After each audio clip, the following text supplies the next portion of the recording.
I'm excited for this last conversation.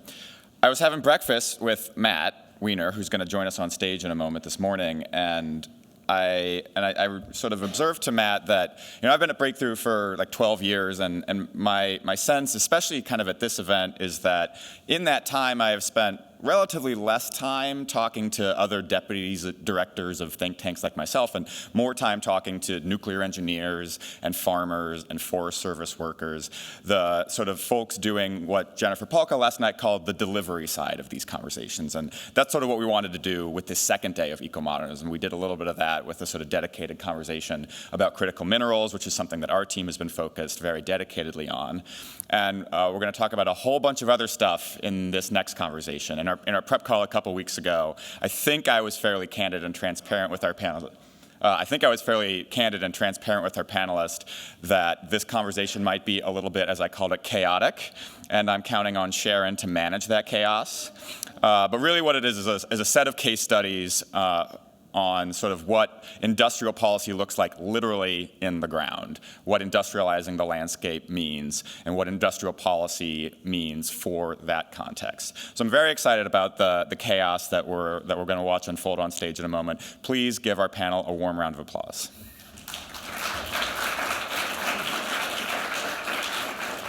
Good morning, everyone.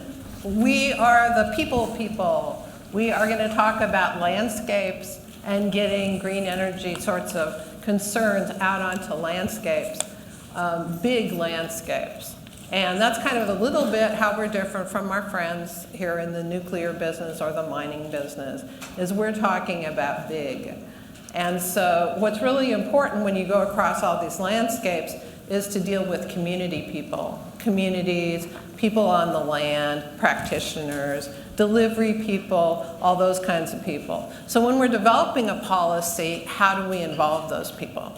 And so those are going to be some of the questions. Yes, these are very different presentations about very different aspects, but that's what they have in common, is how do you go about getting to yes on a large landscape scale? For example, the renewable energy build-out, Wood Mackenzie said 200K miles of new high voltage transmission lines. 200K, that's a lot. Then Princeton said somewhere between 2 and 6 states' land areas, entire land areas of wind. So this is a kind of an unimaginable scale for build out to take place. Meanwhile, we have the wildfire situation. How do you manage forests, grasslands, and shrublands to have the wildfire that we can live with? How do people live on the landscape with wildfire? And then the example of the USD, or the agriculture industry in the US, how has it worked with practitioners, farmers, people that live on the land to develop policies that have broad public support and can get to yes. So I'd like to keep in mind what I'll call, they're going to be really different. So I'd like to keep in mind maybe for you to think about what I call the 3 A's. Agreement. How did they come to agreement on these big things? What processes did they use? How did they do conflict resolution? What kind of people were involved? Then there's alignment. Alignment's kind of difficult in this day and age. At the really low level that I work with, we have CEQ making more difficult to apply for permits and things like that in its new proposed reg. The BLM, Bureau of Land Management, makes it more difficult, proposed rule, makes it more difficult for solar and wind implementation. Meanwhile, DOE wants more solar and wind. And then we have the discussion with EPA about PM 2.5 particulates, and the wildfire community wants to do more prescribed fire. So there's a lot of interagency head knocking that needs to happen or doesn't happen. And if it doesn't happen, people are left wondering, are these like random acts of climate? What does the administration really have in mind? No to a copper mine here, yes to a lithium mine there. So what happens? We need to look beyond that and see what would alignment look like. What are the barriers to alignment? And finally, accountability. We don't talk about that a lot because we're so excited about getting new policies, putting them out on the ground and seeing what happens. But there's vast amounts, as you all know, of government money going out and about these days. And so the taxpayers would probably want to have some kind of idea of how it's spent. So we've got the 3 A's. We've got agreement. So let's look at agreement. Let's look at let's look at alignment. How does this align with other goals? And let's look at accountability in each of these 3 case studies. And so our first case study, if I can find the right page. Oh, sorry about that. Yes. I knew that was going to happen. Casey is our first panelist, and she's the this is very embarrassing. Casey Kelly of ClearPath is our first panelist. She's the Senior Research Associate at ClearPath, and she conducts cross-cutting research on energy system decarbonization and co-leads the organization's electricity, market, and transmission initiatives. So, Casey, go for it. Great, and is this, okay. Yeah, really excited to be here today to discuss some research that we published last year that looked at it was a case study of local opposition and citing challenges to wind development in Iowa. And I don't know if I was supposed to get a clicker. But, yeah, that works. Great. So in most of these large macro energy system, optimization studies, they find that wind generation, mostly in the Midwest or Rocky Mountain region, transported via transmission to load is one of the most cost-effective ways to decarbonize the electricity grid. And one of these studies is the Princeton Net Zero America project, which was really novel in the sense that they were spatially explicit in where they were determining the cost optimal wind and solar should be sited. And so they developed these maps for where the best wind resources are, taking into account the quality of the resource as well as avoiding population centers and areas of environmental concern. But notably, they did not take into account some of the land use regulations adopted either at the state or county level that actually decide where you can build these projects.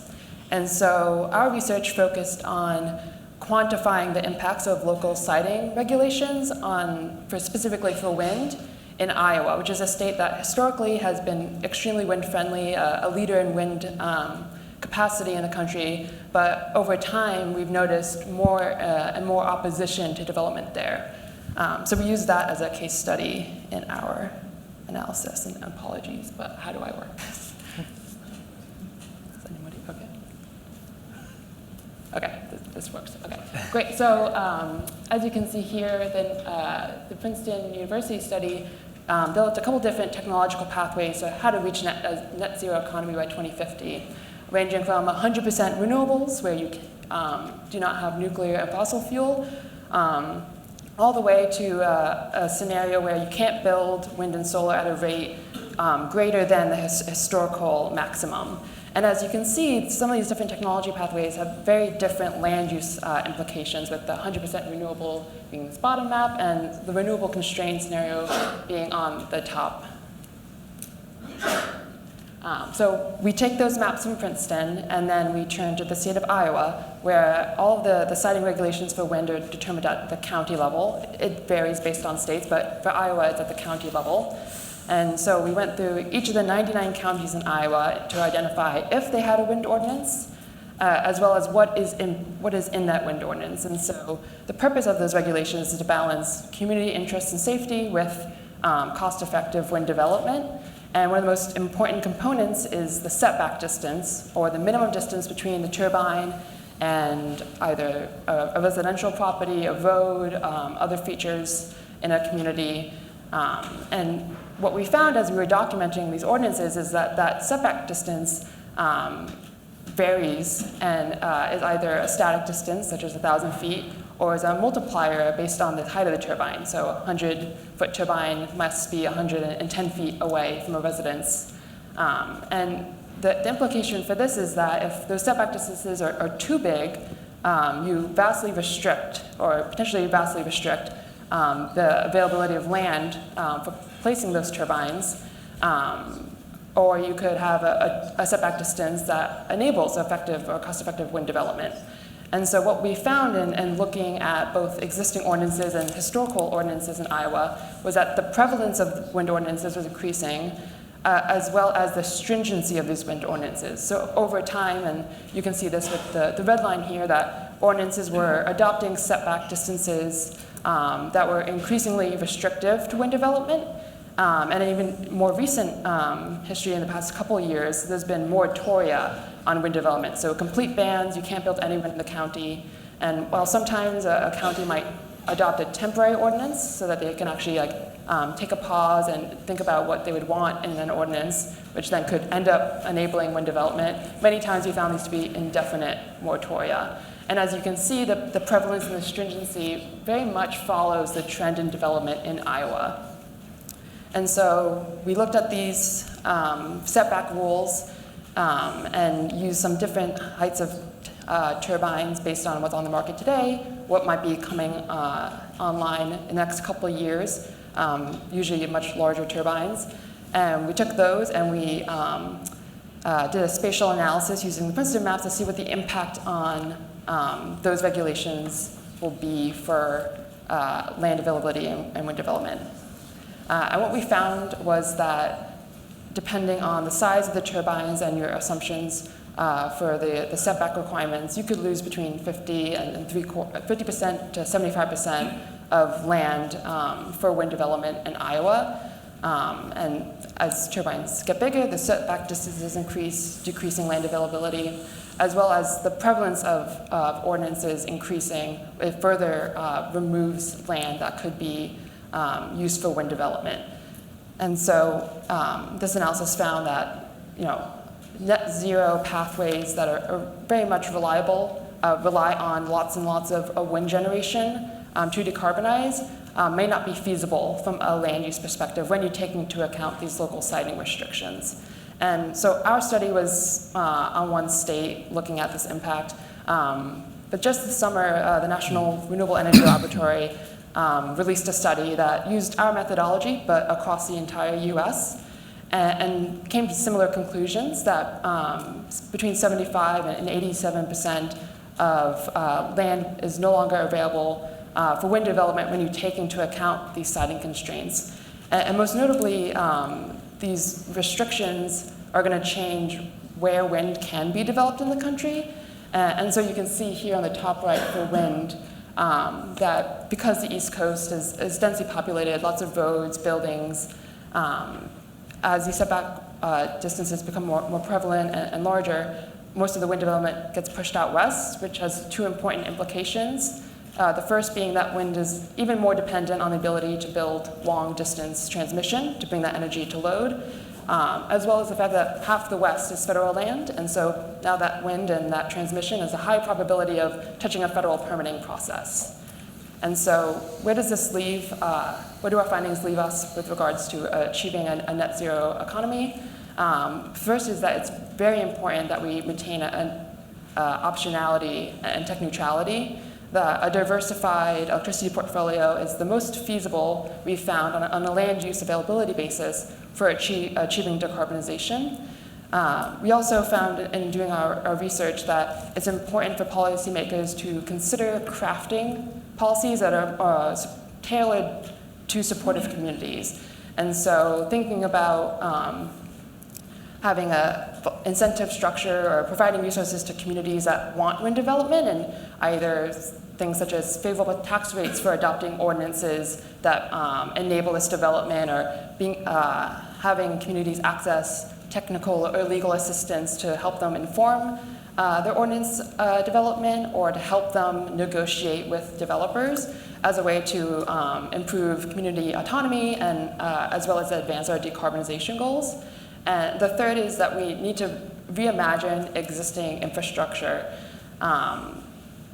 achieving a net zero economy is going to require building lots and lots and lots of things, and it will inevitably have to occur on green fields. But to the extent that we can optimize existing infrastructure, utilize land that is already disturbed, such as brownfields, is going to be a really key part for both short-term and long-term decarbonization.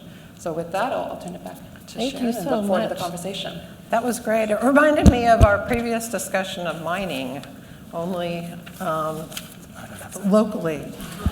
Okay, then our next speaker is Matt Weiner of Megafire Action. He's the founder of this group that has the unique responsibility or mission of bringing people who aren't usually together to influence wildfire policy. So, It's a perfect intro. Couldn't have done it better. So Matt Weiner, I'm the CEO and co-founder of an organization called Megafire Action. So to start, what is a megafire? Besides a really cool catchword that I wanted to use in the name of my organization. It is traditionally defined as a fire that burns over 100,000 acres. And while size is a factor in our discussion here, it's really important that we really zero in on the intensity of the fire and the type of fire that we're seeing more than the size itself. But just to put it in perspective, 18 of the 20 largest fires in California history have come in the last 20 years, and we expect that trend to continue to grow and to get worse. We've seen almost 100,000 structures destroyed over the last 20 years across the United States. And we've seen a real climate catastrophe emerging because of these fires. So a lot of folks view this issue as one of adaptation, but it's also one of carbon emissions that we really need to think hard about. I think two stats that I hope everyone can keep in mind when it comes to wildfire as a climate issue are that over the last 20 years, in the 2020 fire season in California, which was the one where San Francisco's skies turned orange, if you all remember that visual, that fire season undid over 15 years of the state's industrial emissions reduction progress just in 1 year. And a lot of people will say, well, forests regrow, so this isn't a really good way to look at things. But if you look at Canadian fires since 1990, they have put out over twice as much carbon emission as regrowth has sequestered in that period. And so we are on a very dangerous trajectory here from a climate standpoint that we need to get a handle on. And I always need to start the conversation with that because these are not the fires that a lot of us grew up with. It's very different right now. So how do we get into focusing on this issue? I worked in Congress for about 15 years on a variety of issues, and in my last role, I was responsible for coordinating the state of California's policy priorities at the federal level.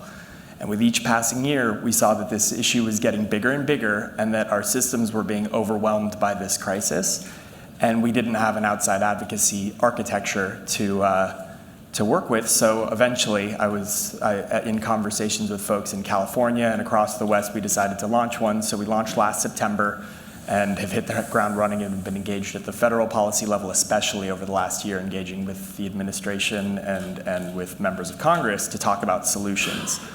So in order to talk about what solutions look like in this space, you've got to take a step back and realize how we got here. So we got here because we made a decision over 100 years ago to decide to stamp out all fire from particularly Western ecosystems, but really across the United States. We decided that all fire was bad. It needed to be eradicated, right? And we got really, really good at it.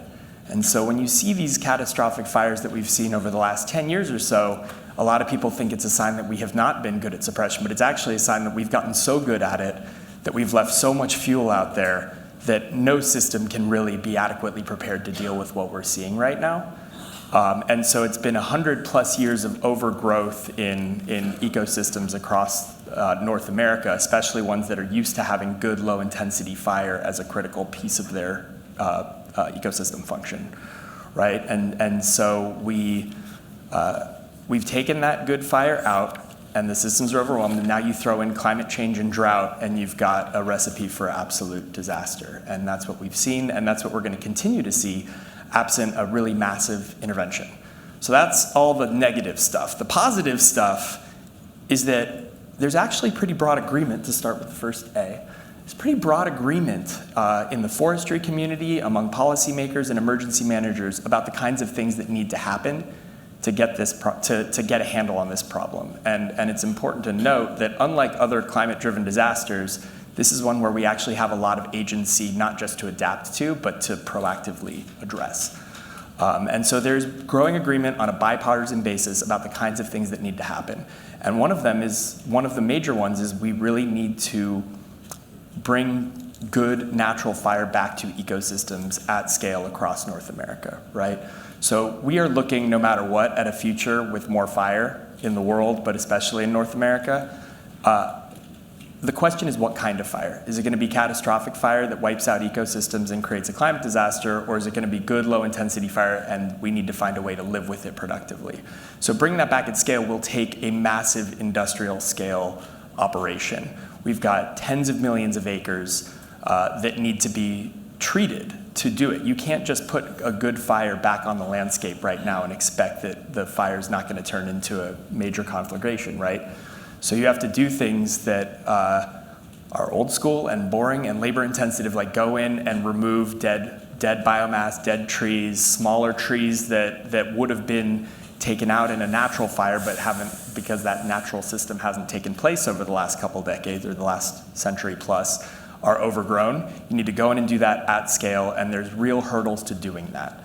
The Forest Service has announced a 10-year strategy to what's called treat 50 million acres over the next 10 years of high-risk fireshed land. I think the number, if you were being honest, is probably going to be closer to 100 million acres of what you need to do on state, federal, and private land.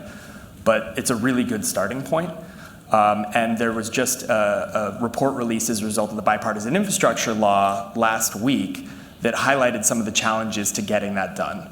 And so those big picture issues are workforce. We do not have a workforce to deal with the kinds of forestry activity we need to do over the next decade. The economy piece of this is critically important. We need to figure out how to find economic value off the biomass we're taking off the land. Right now, if you go to a forest treatment project, what you'll see is folks piling up sticks and letting them burn for the most part in the summer. They're not getting economic value, they're not getting environmental value, and they're getting some climate value from the added resilience, but that's about it, right? So we need to find new markets for bio-waste, and we need to figure out how to lower the cost of an acre treated. And we need to, I did workforce, I did economy, and the last piece is regulatory, right? So we've got NEPA, we've got the, NEPA holds back projects a lot, and one of the real issues around it is the actual man and woman hours spent on compliance at the Forest Service and elsewhere instead of actually doing projects.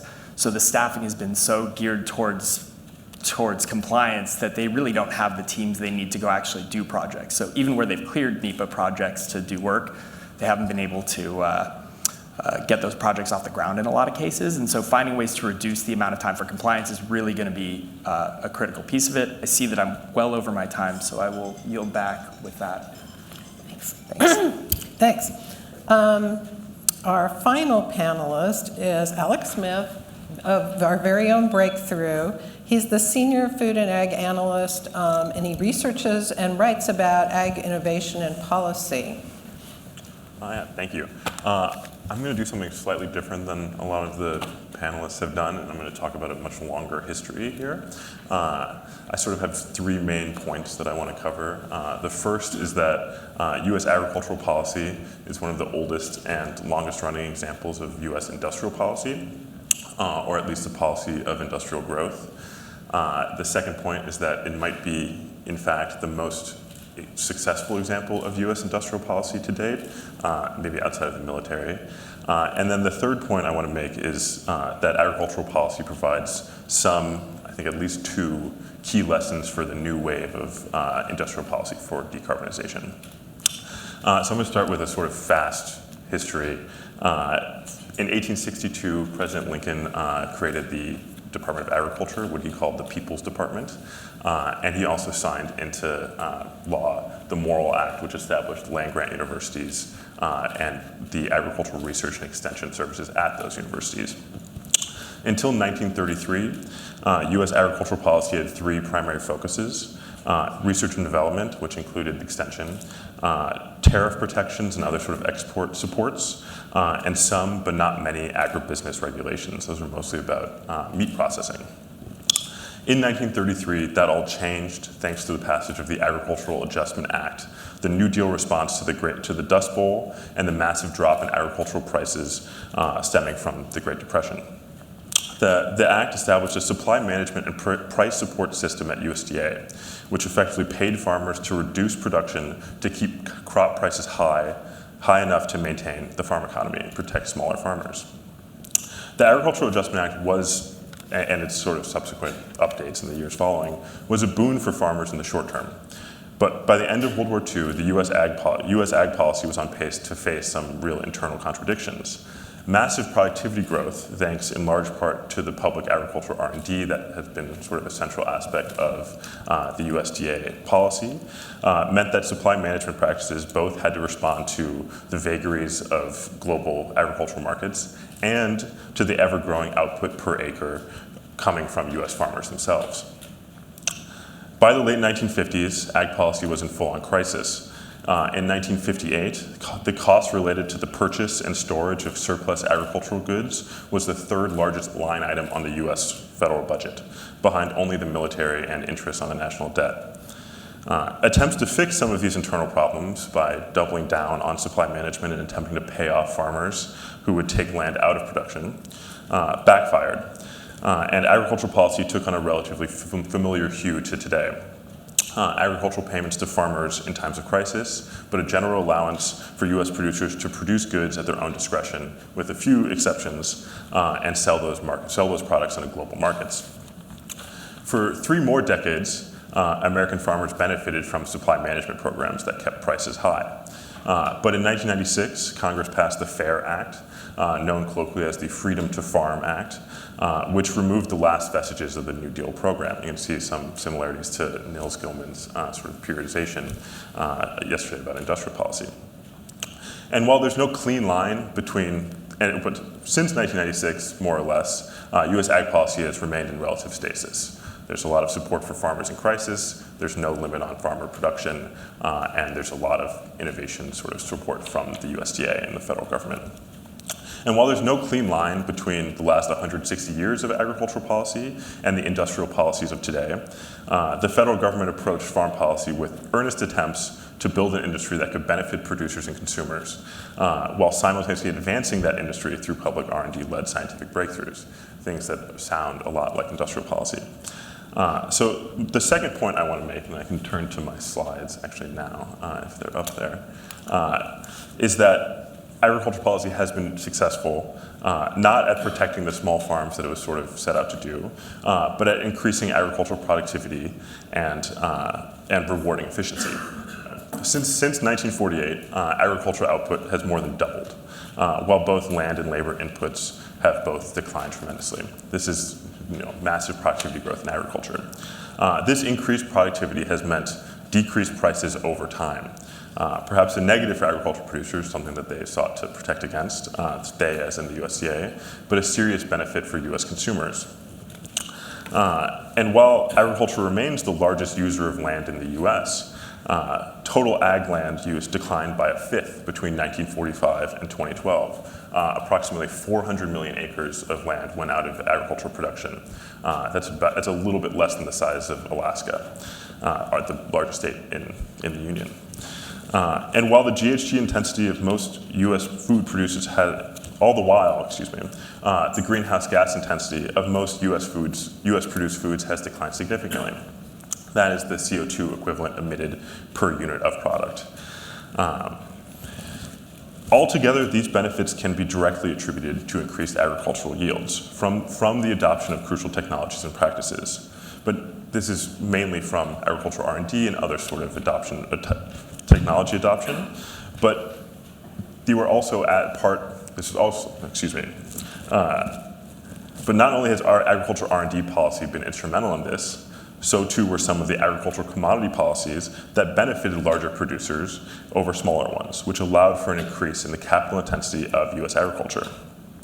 And to be sure, some of these productivity benefits and socioeconomic shifts were part of broader technological and sort of social shifts and social changes, such as wide-scale adoption of fossil fuel power on agriculture farms and urbanization, things that I think USDA can't take credit for. For example, in 1900, 41% of the US workforce was employed in agriculture. By the end of the century, agriculture employed less than 2% of US workers. And over that same period of time, the total number of farms decreased dramatically by more than half, while the average farm size more than doubled. And finally, I want to get to my final point, which is that agricultural policy provides some key lessons for the new wave of industrial policy for decarbonization. While in my estimation, the successes of agricultural policy can't be denied, but neither can its faults. The get big or get out approach, to take Earl Butz's, the former USDA secretary, approach to US farm policy, especially in the last half century, emptied out rural lands, created environmental catastrophes, and effectively killed the family farmer, for better or worse, depending on who you talk to. But for the benefits of this discussion, I want to sort of think about what sort of lessons come out of the process of industrializing the agricultural landscape. And I wanted to highlight two specific political issues stemming from US ag policy. First, the crop agnostic policies stemming from the New Deal era supply management and price supports ignore the difference between sub-industry interest groups, letting more politically savvy and technologically powerful crop and regional groups dominate policy decisions in order to benefit their cadre alone. Despite what a lot of people think about the big ag lobby, agricultural interests are not unified and have never been unified. They differ by region, crop, and relationship to processing, or relationship to where they are in the processing process. Contemporary policy risks making similar mistakes when not accounting for the differing interests and political power of different technology groups in the decarbonization effort. You can see some of this in sort of shadow boxing around renewables versus nuclear at this conference. And second, when an industry is deemed, this is my sort of second lesson, when an industry is deemed to be socially or politically necessary, as both agriculture has been since time immemorial, and decarbonization is in the process of becoming, it allows that industry to wield outsized power over policymaking. In agriculture, there are a few examples, but I will limit myself to one. In the early 1960s, the Kennedy administration, looking at sort of this crisis in agricultural policy, offered wheat producers an extremely lucrative price support in exchange for reducing production. In the administration's estimation, the wheat producers would make more money from the supply management payments than from selling their wheat in export markets. Wheat producers quickly turned down the offer, gambling that they could increase production and still force the Kennedy administration to provide emergency farm payments if the export market ended up failing them. The export market did fail them. Prices dropped when they sort of sold on the global market, and the Kennedy administration did, in fact, bail out wheat producers. And the Kennedy administration, desperate not to alienate a politically significant group, and also worried about policies that could increase domestic food prices, saw it as a necessity to provide these sort of subsidies and payments, despite the fact that this industry had disagreed with the administration to begin with. Now, consider a politically powerful decarbonization adjacent industry leveraging their social necessity to twist policymaking in ways that might be beneficial to that industry, but potentially not for American taxpayers, the government, or decarbonization more broadly. It's something that I think is a concern in the future. And I'll end there and sort of turn to the discussion. That's great. Thank you. I guess I'd start with a question for Casey. You mentioned in your talk that energy extension might be something worth pursuing. Could you elaborate a little bit more about that? Yeah, certainly. And so kind of diving into some of the academic literature on what are the factors that are driving communities to either be supportive or oppositional to wind development.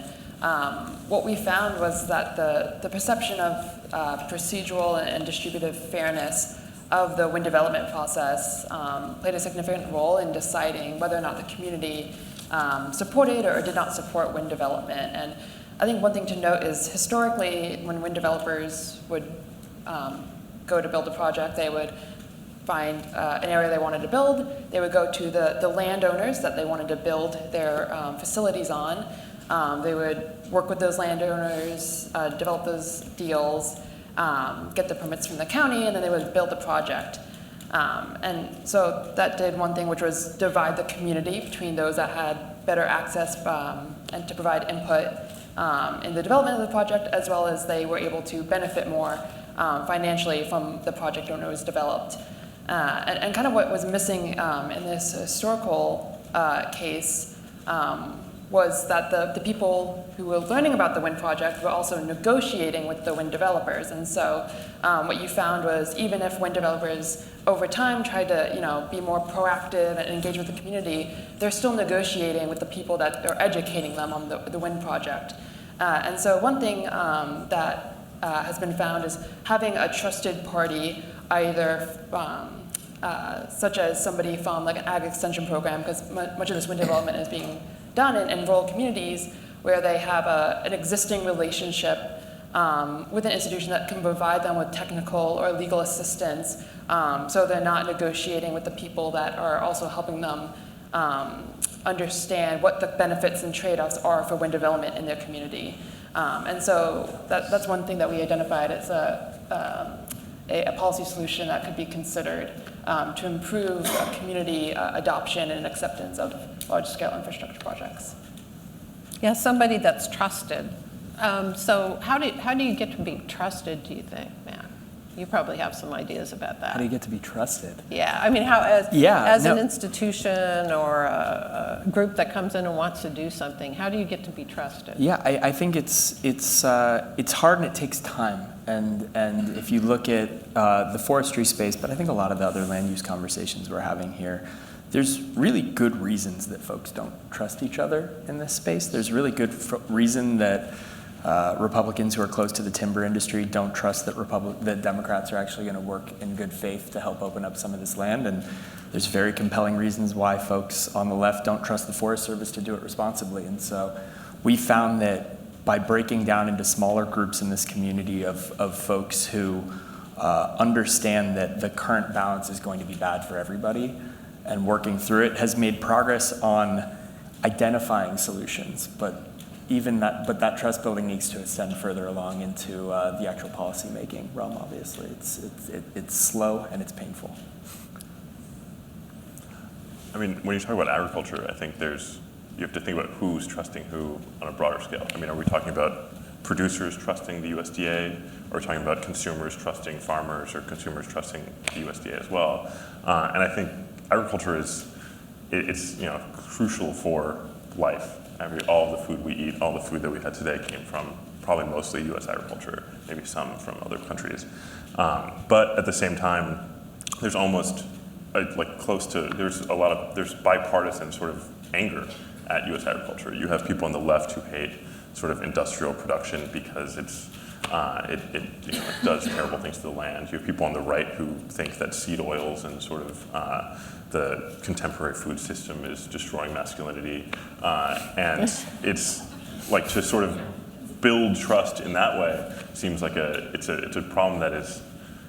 I don't know if there's like a kind of outreach that can do that, and it's hard to say like what is or not like sort of elite production versus who's trusting at sort of a general stage. If there's the average consumer probably is not super concerned about questions of masculinity or even questions of environmentalism, but rather about sort of how do you sort of have an abundant, cheap supply of food. For farmers, I think the USDA is something that has been like a source of a lot of support, but also a source of sometimes regulation. And I think there's trust between the main parties involved. I think the people who have won agricultural policy, like corn farmers from the Midwest, I would assume have a lot of trust for the USDA, and they continue to sort of come back through the Farm Bureau and sort of change these policies as we're seeing this year with the Farm Bill. I think there's questions about how can you build trust for people who are trying to change the agricultural industry, and that I think will require a lot of changes at USDA, but also maybe an approach that is not so centralized, but certain. So Casey, is there anything else you'd like to tell us about what you've learned about successful introductions of wind turbines? Were people in certain areas more leaning towards them, or was there a certain approach that the companies took that made it more likely they would be successful? Yeah, so I think it's definitely in some areas, and it's quite interesting in Iowa because many of these areas are in rural farm counties. And in many communities, they saw when the developers came to them and they saw all the ways that the investment in the community, and not just the royalties off the turbines for the landowners, but the way that some of the financials from the project can go back to the community to improve the schools, to kind of retain people there with jobs provided by the wind project, or just stimulating those economies. Many communities saw that as a way for them to kind of revitalize their community. And so I think really when you're highlighting the benefits of wind and figuring out what those communities would want from the project and finding a way to balance both the developer's interest and like what the communities would be looking to get out of this project was more successful when it was more of a conversation in that regard of how can we kind of maximize this project for both parties. And So some of them didn't come in with that attitude, or some of them were just better at articulating it? I think over time, what was found is you'd come in, these projects occurred, and it's actually quite interesting, like going through the meeting minutes of different Iowa county boards, that there was really a division between private property rights and just the community impacts that wind development has. When you think about where wind is developed, it is in areas with unobstructed wind, which means that when the turbine goes in, it is the biggest thing on the landscape. And what's notable is as more wind gets developed and as turbines get bigger, the visual impacts, which are one of the factors that were found to really indicate whether or not an individual or community was in favor of wind, those are diffusing not just among a neighborhood, but across communities.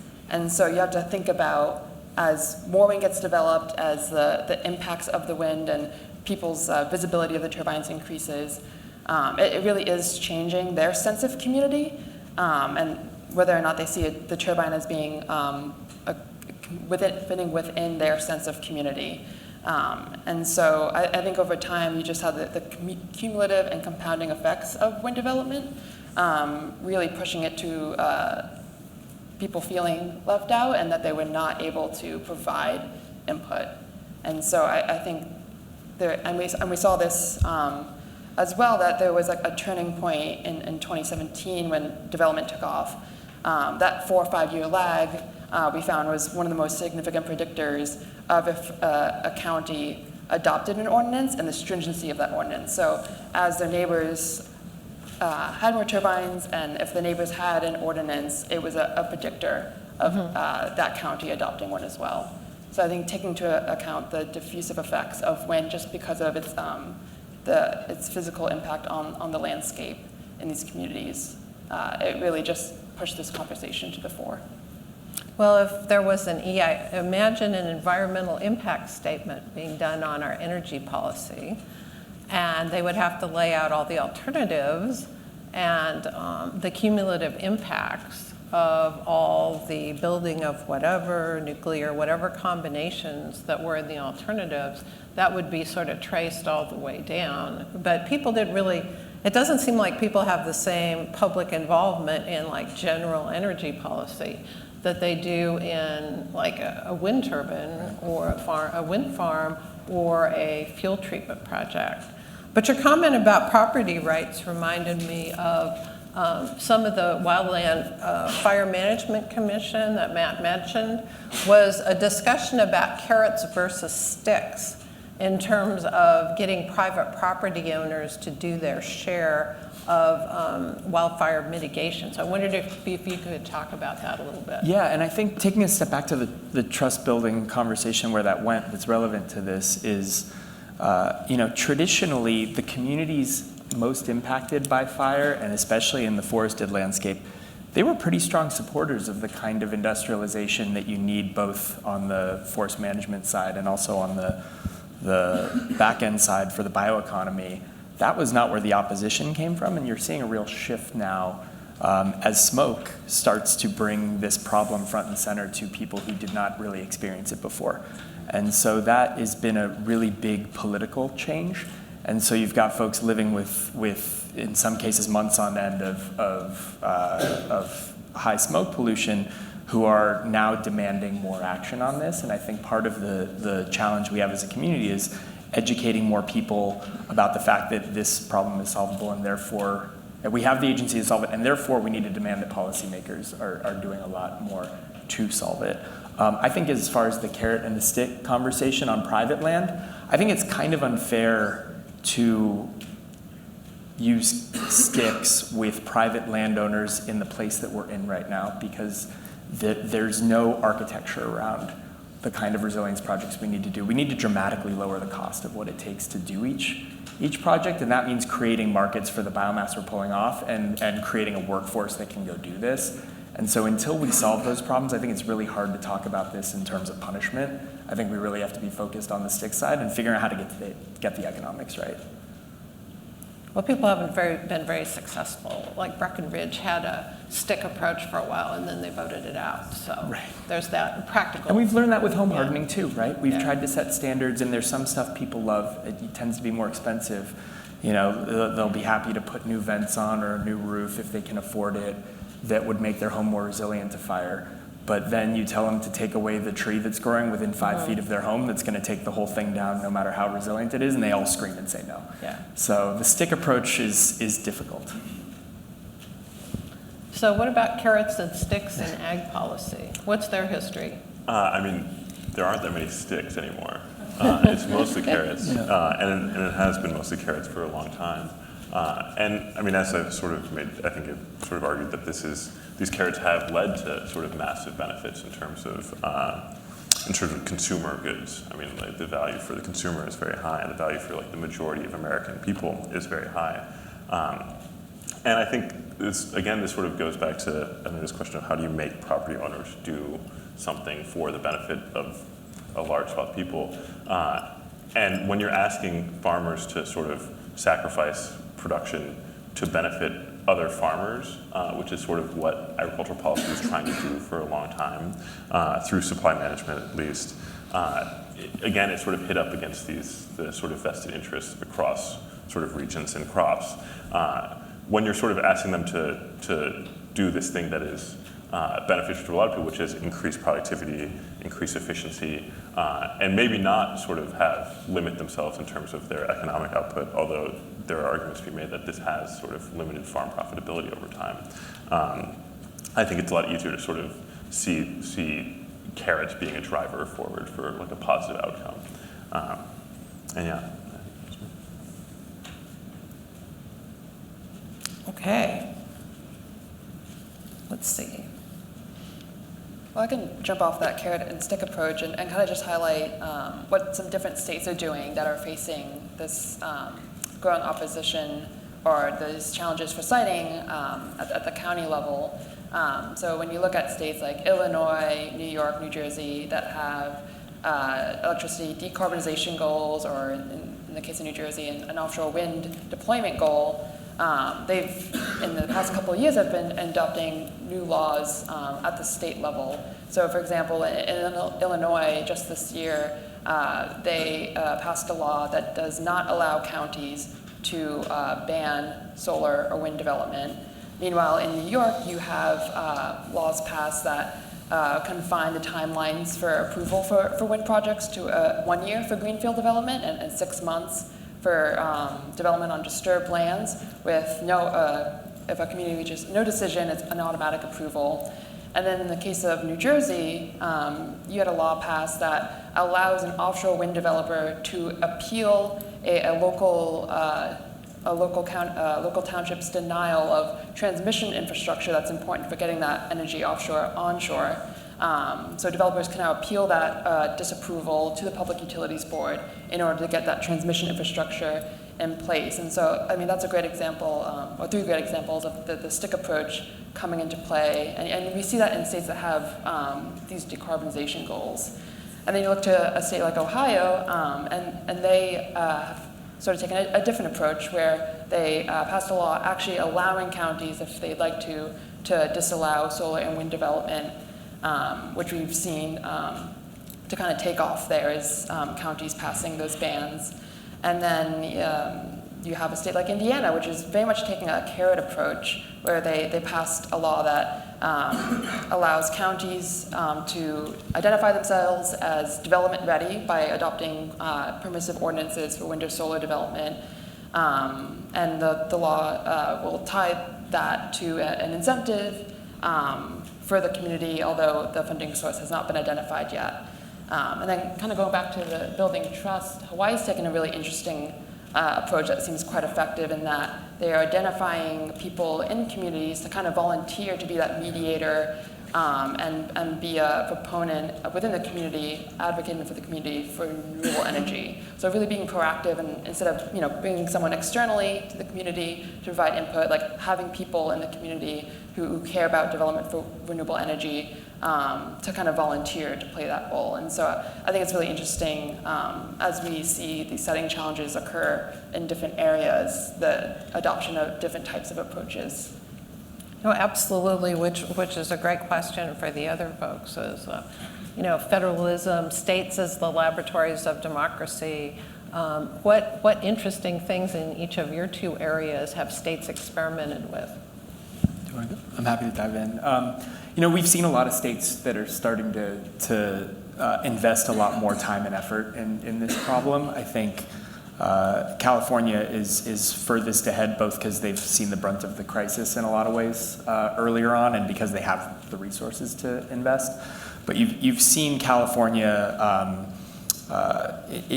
meaningfully invest in every level of this, whether it's workforce, whether it's the actual fuels treatment projects, and also trying to come up with creative ways to deal with how to get a benefit out of biomass. And so California, this is Gavin Newsom's California. A lot of people think this is a partisan issue, but they've been real leaders in thinking through how you could do things like have bioelectricity plants that get additional credits for using biomass, things that nationally the political conversation may or may not be ready for. Mm-hmm. They've really been doing some interesting things there. And I do think there's a real opportunity to leverage that at the federal level too, with things like expanded good neighbor authority, which is an ability to leverage state or private resources with federal resources to do treatment projects that span state, federal, and local lands or private lands in some cases. So there's a real opportunity to build on these things and to incentivize more activity along these lines. States are going to have trouble getting the budgets they need to deal with this problem, and I think everyone believes the federal land in the West is way worse than what's happening in state and local and private land in a lot of cases, and so that's a separate challenge, but yeah. I would also use California as an example. I'm unfortunately focused more on federal policy, so I don't really know anything else but where I live. But in California, when thinking about decarbonization of agriculture specifically, they've been able to sort of pass and drive a few major steps, one of them being sort of adoption of anaerobic digesters at dairy cattle facilities. And I think a lot of the motivation to sort of get that passed, it was focused on climate to some degree, but it was also mainly focused on air pollution, and specifically went through the California Air Resources Board. And similar programs focused on sort of improved tractors and sort of more autonomous and electric tractors that have been, they're sort of the cutting edge of policy, incentivizing producers to sort of adopt these new technologies, again, is coming from CARB and not from, and from a focus on sort of fossil air pollution in the sort of, in the short term, and like that is damaging people's health on the ground, not about climate, not about sort of carbon dioxide. And again, it's similar to the federal policy in that it is like almost all carrots. There is, I think some regulatory oversight that goes into this, but it is incentive programs. They're not regulatory programs that are forcing the hand of producers, but rather incentive programs, maybe alongside some smaller regulations to sort of drive this adoption. And I think this has implications for broader federal policy, but some of this stuff is actually higher capital intensity than maybe USDA wants to get into in the short term. Well, the great thing about California in terms of is that politically they are in one direction, and so they don't have to deal with necessarily partisan disagreements while they go about solving these problems. So, but which would raise a question, do you see in resolving these issues, all three of you, do you see any particular areas where partisanship is kind of getting in the way of clear, positive direction? Yes. I think to raise the point of food making men soft, or whatever it is now that we all have to be paranoid about, I think once you get to a certain level, it's unavoidable to get trapped in what's happening politically right now. So you can, to the extent you can fly under the radar on these issues, then you can avoid some of those questions. But the higher it moves up the chain, the harder it gets. But when you look, I would say that a case for optimism is an area like looking, again to California, and where leaders have had to come to terms with the fact that bringing good fire back to the landscape, bringing prescribed fire back, is going to present some real challenges for Clean Air Act compliance, right? And we talked about the PM 2.5 rule.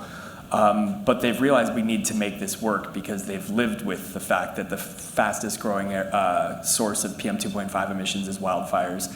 It accounts for 40+% of all PM 2.5 emissions in the country. And on a bad fire day, it's in the 90s%. So it's something they've realized they need to solve. And we actually had 25 Democrats from California in Congress sign a letter to EPA earlier this year around the PM 2.5 rule, asking them to make sure that they address wildfire and the need for prescribed and beneficial fire in the context of that rule. That was huge and really surprising, but there's this new recognition that there's an opportunity here. So you get people to engage selectively, but you got to keep it below the crazy stuff. Yeah, well, good. And the Wildfire Commission report, well, the person I was talking to, the commission member, said, we tried to keep the politics out of it. Yeah. So what a noble thing to try and to maybe be successful at. I mean, when it comes to partisan support in agriculture, I've already mentioned the sort of left and right critiques of big ag. And I think those are sort of persistent and will sort of persist going forward. But there are also left and right supports for agricultural policy, the agricultural policy status quo. One sort of side of ag policy that I have not mentioned is SNAP and the sort of the support for low-income families and low-income people in the U.S. to buy food, which is a huge aspect of the sort of Farm Bill coalition and has been for a long time. And while there's like changing landscapes of policy in this way in politics, I think this is a pretty persistent, again, bipartisan support for like broad-scale ag policy that's going to benefit these like large-scale producers and sort of maintain this system as we have it. At the same time, our work sort of advocating for increasing agricultural R&D investment has consistently had a bipartisan sort of inflection to it, and we've been able to talk and sort of get the ear of people on both sides of the aisle because things like agricultural R&D that benefit consumers, benefit increased productivity and efficiency on farms is something that people across sort of the political spectrum are interested in. Yeah, and I'd push back on that a bit in that, in our research and just from observation, energy projects have been built in all across the country, and we did not find, and in our analysis as well as other studies, did not find that the political leanings of a county had a significant were not significant predictors of attitudes for one project specifically. And you see the development of projects all across the country. Like last week I was in Utah for the groundbreaking of a geothermal power plant, which is situated right next to a massive wind farm. The county also has solar and hydro and renewable natural gas. And so I think when you get to like the county and the state level, or the county community level, you don't see like perhaps the divides that you perceive at the federal level. And I'll just note that, for technologies, each of them face different political challenges. There's states that have bans on nuclear. There's counties that have bans on wind, and I think it's all about trying to figure out like where technologies make cost-effective sense to be built, and identifying the communities that want those projects, so that we can make sure that like developers are being able to find those communities and work with them, rather than spending time in communities that ultimately perhaps don't want those projects. So making sure that we're marrying community preferences with our decarbonization goals. That's great. I guess, I think we are supposed to go to questions now. It went 0, okay. Thank you. Time for a few questions. I'll take the first one from Mallory right here. Hi, thanks for the discussion. Mallory Huggins with Keystone Policy Center. I'm wondering, just sort of tying all these three things together, if there's any forum or even any value in kind of like zooming out and being more holistic about sort of the trade-offs of these various land uses. I feel like it comes up most often with ag and energy, but it feels like all these discussions are happening on this micro level.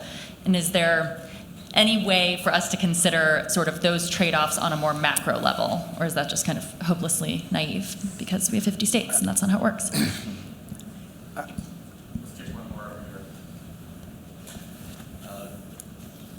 Sorry, is this on? All right. Devin Hartman with the Arc Street Institute. A couple questions, one on wildfire, one on the wind setback rules, actually. Casey, on the wind setback rules, did you notice in your research like any threshold effects? Like, are there certain like types or degrees of stringency of setback rules that it's not really a binding constraint, and then there's a threshold that's a real big problem?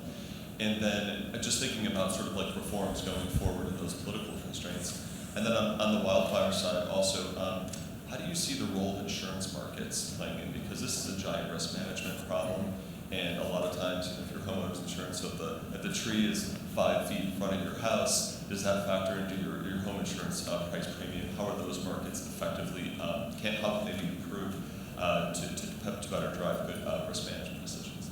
Thanks. Great. Where should we start? Well, I'll take a gander at that larger land use question, because I have a background in national forest planning.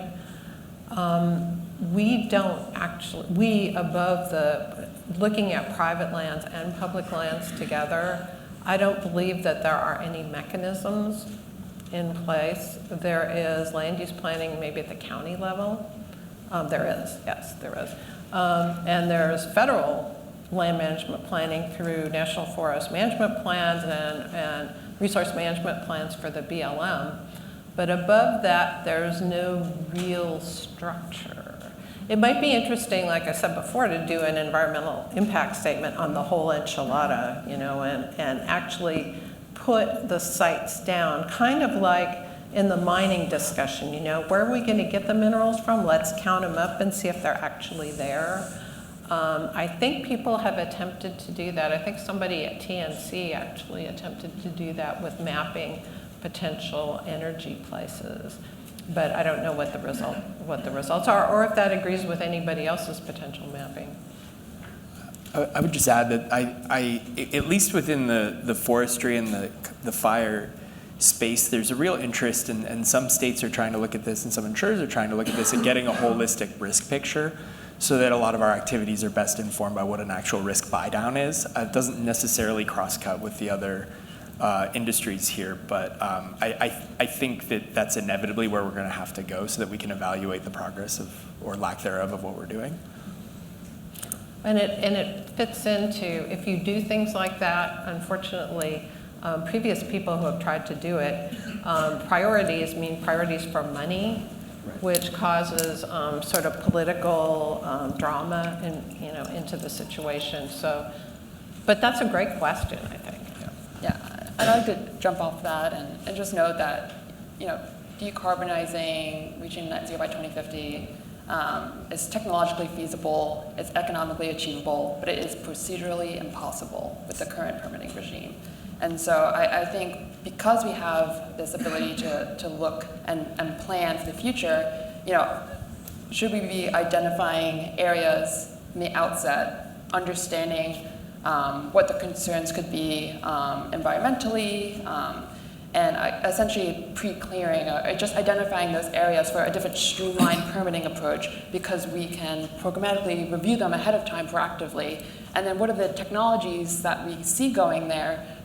Are those environmental impacts known? How can we marry these known environmental impacts for land, the technologies for streamlined permitting processes, so that, and I think you mentioned this earlier, the permitting burden on the workforce, people actually having to comply with NEPA, is best spent and focused on perhaps projects for certain technologies in certain areas that actually require a deeper look.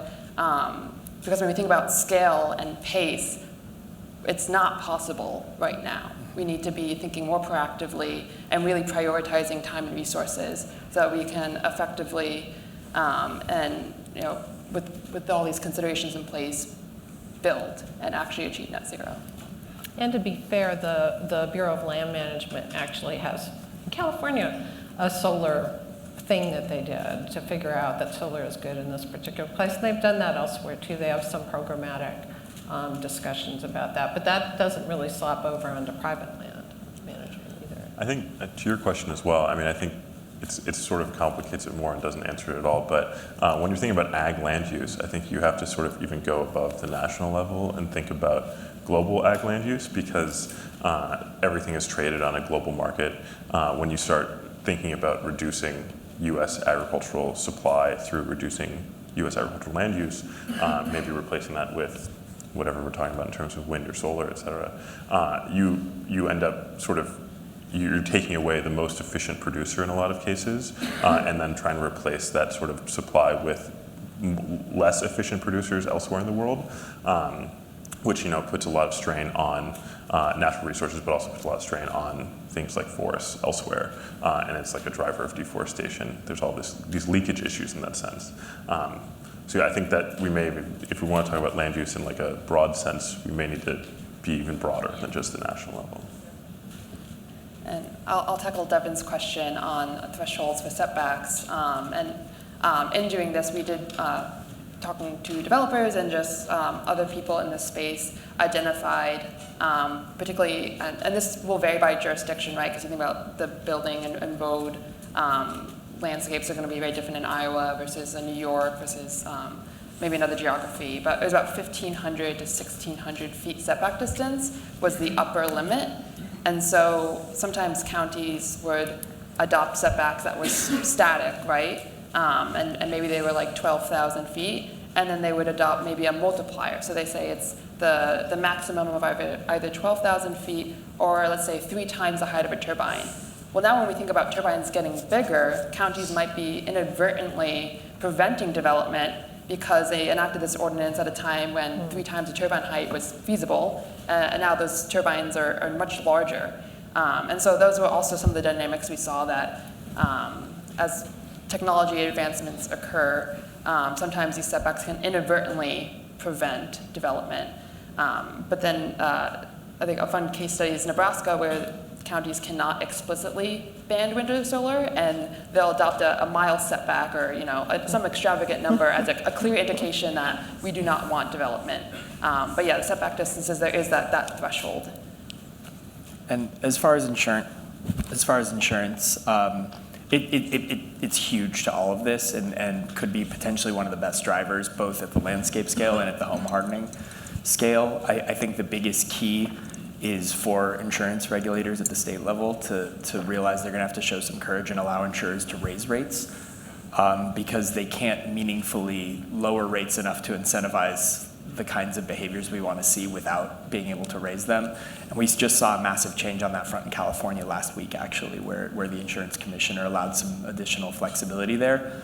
That's going to be a really big driver. And in talking to insurers, they need that flexibility. They also need more flexibility from states and potentially the feds to use modeling in their rate setting for wildfire risk, which they can do for floods, but they cannot do for wildfires. And so that will help them, because even when you get down into the neighborhood level, they can understand pretty well right now which houses are likely to burn in different scenarios and what one house burning means for the other houses. And so for them to be able to get in and set rates based on that would help drive a lot of change. And then one thing I would add also is some of the insurers are thinking about ways to, from a reinsurance standpoint, find ways to reduce risk outside of their immediate coverage area that's really intriguing and has a potential to drive a lot of progress as well.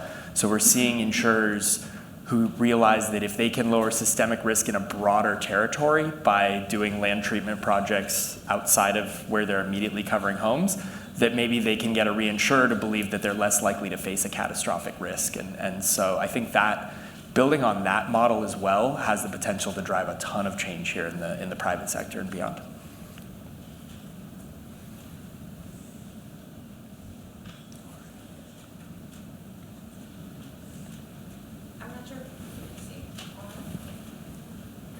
Good?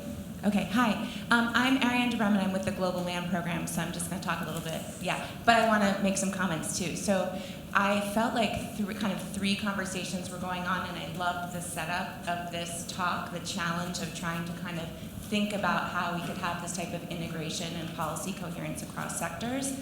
And then we were also sort of the challenge here was to think about how communities, like people who live in the places that are going to be impacted by the need for large-scale expansion of like industrial decarbonization, right, at that scale. And I think we kind of skipped over the middle. You know, we danced a little bit in talking about, you know, the policy side of it, and like a little bit, you know, I know in the wind sector, there's a lot more sort of community engagement.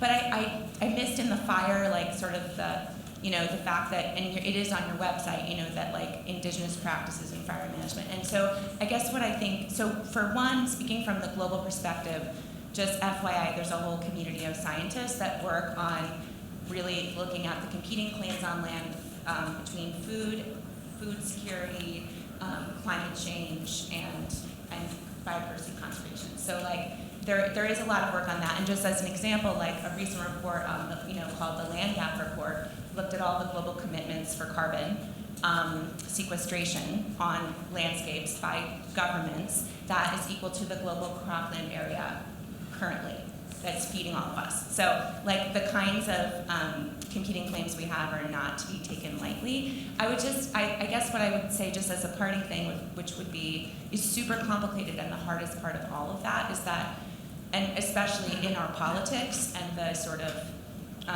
you know, polarization of our politics, the more that people, you know, obviously are brought into these processes and receive the economic benefits of the industrial expansion, you know, of course, the more buy-in you're going to see. And so in rural areas, in disenfranchised urban communities, in tribal communities, like the more that, you know, that obviously that they're a part of that process. And I think that's going to be the challenge. And I think in different agencies across the federal government, we didn't get a chance to talk about that. There are a lot of really great programs. Obviously, some of us, we discussed some of these in the ag section yesterday. So I guess thank you for tackling a really difficult topic. And I think now we need a whole another session on, you know, you know, getting from the federal policy to the communities. Noted. Thank you. I think that's it for now. So please thank our panel of wonderful